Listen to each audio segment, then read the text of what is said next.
hello friends, and welcome back to the shop again. It's good to see you.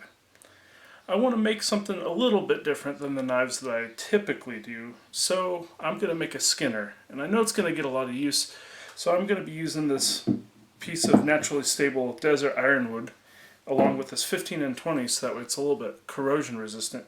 And we'll forge this one out and make a hidden tang out of it so that way it's a little bit more complex, but I think the look that we're going for will just be fantastic. So let's see how that's going to go.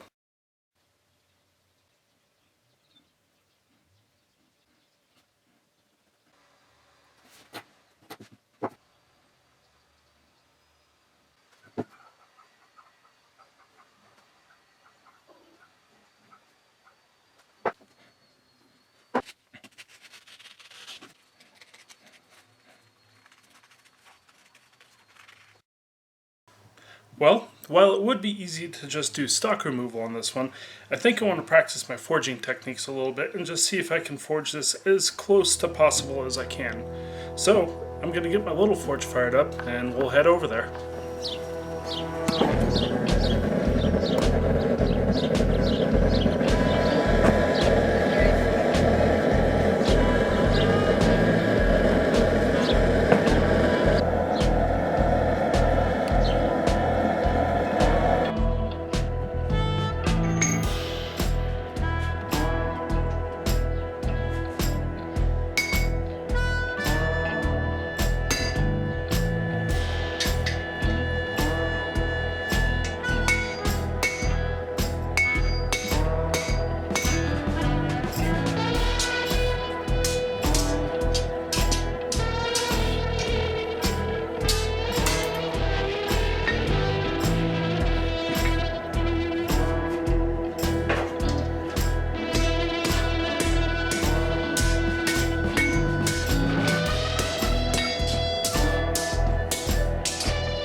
We have a rough shape now. It's a little bit more extreme than what I wanted, but it will work. So I'm going to cut out the actual template here, overlay it, and then we'll shape this to what I want here.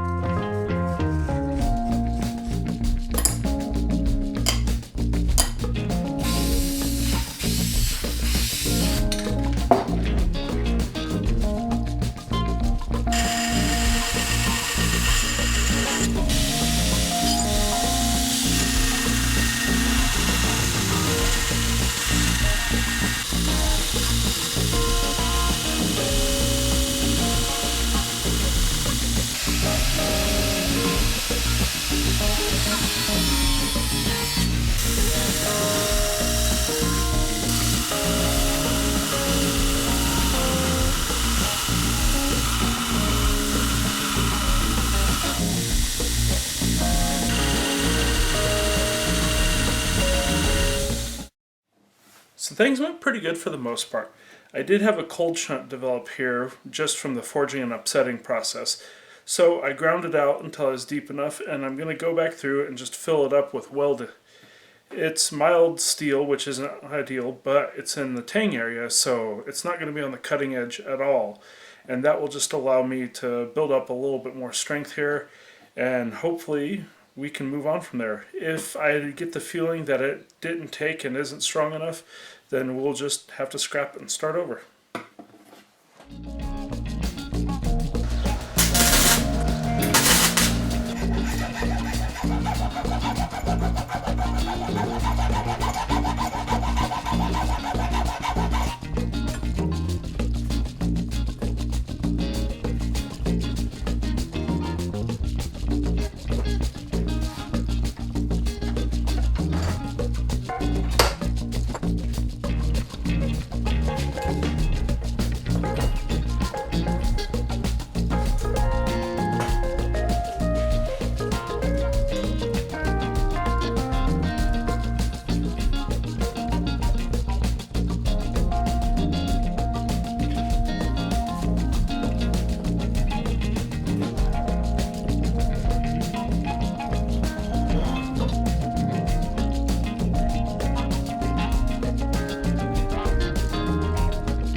We've got a center line scribed on here now, so now I've got a really good guide as to where I need to be when I put my bevels in.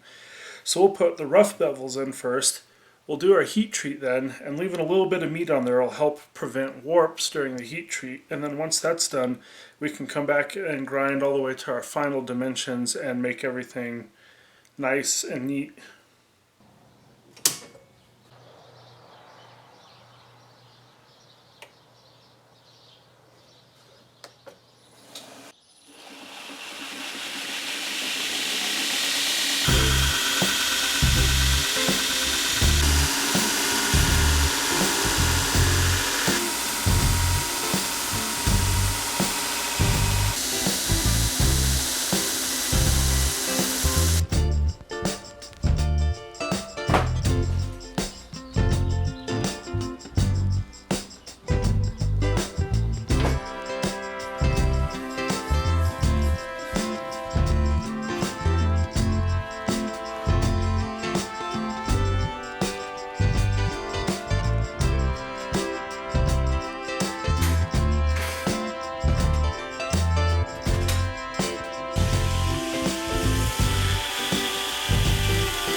it's that time again where I get to put everything together for a final fit up.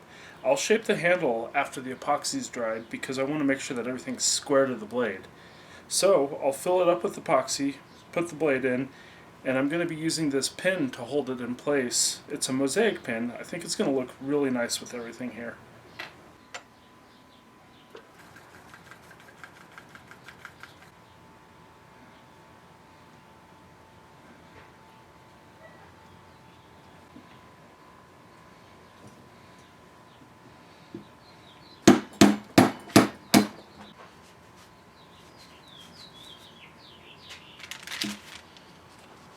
All the epoxy is dry now, so we can do the finishing steps. First, we're going to wrap the blade in blue tape just to protect it from any scratches or scuffs that we might get at the grinder. I also drew a center line that's in line with the blade, so that way I know how to shape everything off of it. So we'll get everything square to that, and then we'll do the final shaping on the handle. I'm going to have to come back in with a Dremel tool and shape up in here a little bit and get the brass to flow evenly with the wood handle, but I think it's all going to be pretty easy.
there you have it.